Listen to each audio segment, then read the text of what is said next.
Hello everyone. Welcome back to my channel. So, ఈరోజు మనం resume అనేది మన షార్ట్ లిస్ట్ అవ్వాలంటే ఎలా బిల్డ్ చేయాలి అండ్ ప్రొఫెషనల్ మేనర్‌లో ఎలా చేయాలి అనేది చూద్దాం. సో, దీనికోసం ఓవర్‌లీఫ్ అనే వెబ్‌సైట్‌ని యూజ్ చేయొచ్చు. Overleaf online LaTeX editor website name. So,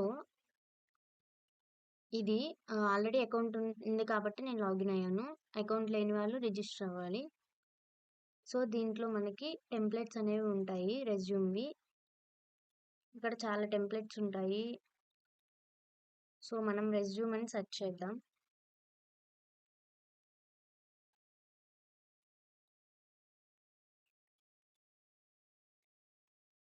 so, మనకి ఇక్కడ చాలా రెజ్యూమ్స్ అనేవున్నాయి. మన రెజ్యూమ్‌లో ఎప్పుడు మనకి ఇమేజ్ అనేది, మన ఫోటో అనేది నీడ్ ఉండదు. సో, మనం అది పెట్టక్కర్లేదు. సో, మనకి ఇప్పుడు రెజ్యూమ్ అనేది షార్ట్ లిస్ట్ అవ్వాలంటే, మనం ఒకటి దానికంటూ ఒక ప్రొఫెషనల్ మేనర్‌లో ఒక స్ట్రక్చర్ అనేది ఉండిద్ది. ఆ టైప్ స్ట్రక్చర్ అనేది ఏంటనేది చూద్దాం. రెండర్ అని ఒకటుండిద్ది రెజ్యూమ్ నేమ్. సో, అది చూడండి అందరూ. ఇది రెండర్ సీవీ ఎస్‌బీ2 ఎన్ఓవి థీమ్. దీన్ని మనం ఎడిట్ చేసుకోవచ్చు. ఇక్కడున్న డేటాని మన డేటాతో ఎడిట్ చేయొచ్చు. ఇక్కడ ఓపెన్ యాస్ టెంప్లేట్ చేయండి.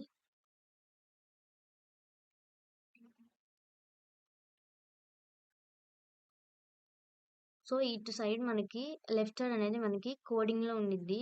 అంటే లాటెక్స్ అనే కోడ్ లాంగ్వేజ్‌లో ఉండిద్ది. సో, మనది ఇక్కడ డేటా అనేది కనిపిచ్చిద్ది మనకి. సో, ఇక్కడ ఇప్పుడు జాన్ డోయ్ అనేది మనది నేమ్ చేంజ్ చేయాలంటే ఇక్కడ మనం ఇట్లా ఇక్కడ డబుల్ ట్యాప్ చేస్తే జాన్ డో మీద ఇక్కడ మనకి నేమ్ అనేది ఇక్కడ ఎక్కడ ఏ లైన్‌లో ఉందనేది మనకి చూపిస్తది. ఇక్కడుంది.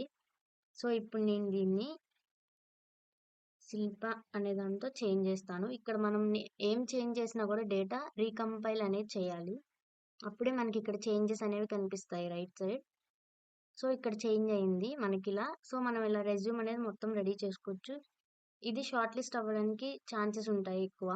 ఆహ్, వేరే రెజ్యూమ్స్‌తో చూస్తే ఇట్లా ప్రొఫెషనల్‌గా ఉండిద్ది ఇది. ఇక్కడ ఎడ్యుకేషన్, ఎక్స్‌పీరియన్స్, మన ప్రాజెక్ట్స్ ఇవన్నీ మనకి ఎడ్యుకేషనల్ డీటెయిల్స్ ఇవన్నీ ఉండాలి మన రెజ్యూమ్‌లో. సో, ఇది ఓవర్‌లీఫ్ అనేది ఆహ్, రెజ్యూమ్ అనేది బిల్డ్ చేయడానికి ప్రొఫెషనల్‌గా మనకి యూజ్ అవుతుంది. So, thank you.